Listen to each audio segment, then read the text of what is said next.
Friends आज के আমি কপি পাতা দেখছেন কপি পাতাগুলো একটা রেসিপি বানাবো। কচি কচি একটু কপি পাতাগুলো একটু কচি কচি দেখে নিলে ভালো হয়, আর পাকা থাকলে সেগুলো কেটে কেটে বাদ দিয়ে দেবেন। এইগুলো প্রথমে আমি এইভাবে কাটবো।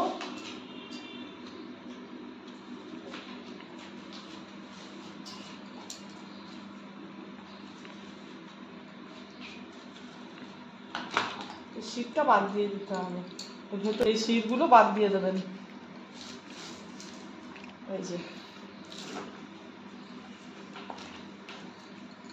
পাকা পাকা পাতা থাকলেও বাদ দিয়ে দেবেন, শীতগুলো বাদ দিয়ে করতে হবে। ভেতর ভেতর শীত থাকলে সেগুলো বাদ দিয়ে দেবেন।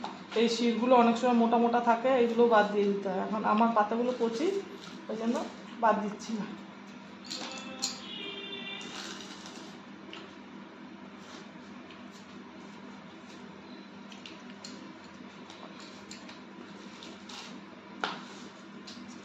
এইগুলো কেটে হালকা করে গরম জলে ধুয়ে নিতে হবে,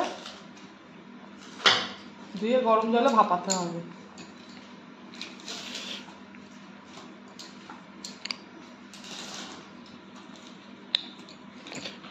দেখছেন এই 3টে রসুন আমি এই কপি পাতা বাটবো, তার মধ্যে এই রসুনটা দেবো।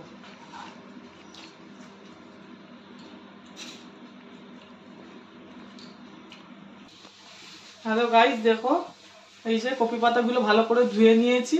এবার এইগুলো জলে একটু নুন দিয়ে নিয়েছি, দিয়ে এবার কপি পাতাগুলো আমি ভাপাবো। তো দিয়ে এবার ঢাকা দিয়ে দেবো। দেখুন আমার পাতাটা বাটা হয়ে গেছে, এই সেদ্ধ হয়ে গেছে, ভাপানো হয়ে গেছে। এবার পাতাগুলোকে আমি বাটবো। 2টো কাঁচা লঙ্কা দিয়েছি, 3টে রসুন দিয়েছি। এই যে 3টে রসুন। আপনারা চিংড়ি মাছ হলেও ভালো লাগবে, চিংড়ি মাছগুলোকে একটুখানি ভাপিয়ে বাটলে ভালো লাগবে। এর মধ্যে আমি দেবো নুন, চিনি একেবারে দিয়েই বাটবো।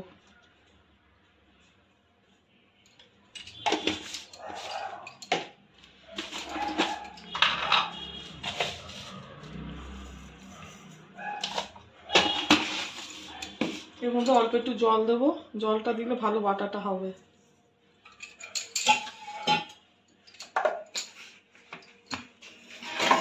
আমার বাটাটা হয়ে গেছে, কি সুন্দর বাটা হয়েছে। এবার এটাকে আমি গ্যাস জ্বালাবো। গ্যাস জ্বালিয়ে কড়াটা একটু গরম হতে দেবো। দেখুন এতে আমি একটু সামান্য তেল দেবো।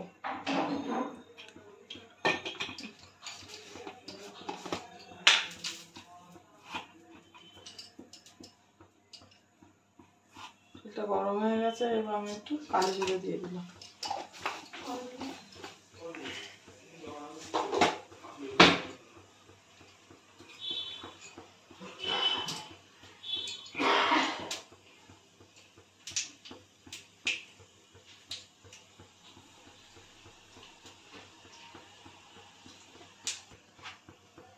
শুকনো লঙ্কাও দিয়ে দিলাম।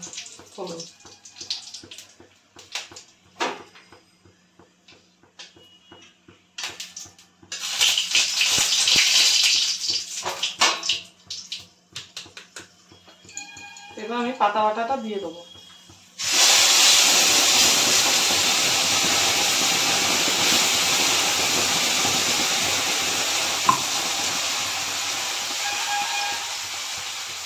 আমি একটু জলও দেবো। এই যে আমার দেখুন পাতা বাটাটা হয়ে গেছে, সুন্দর, খেতেও ভালো হয়। আপনারা করবেন, ভালো লাগবে।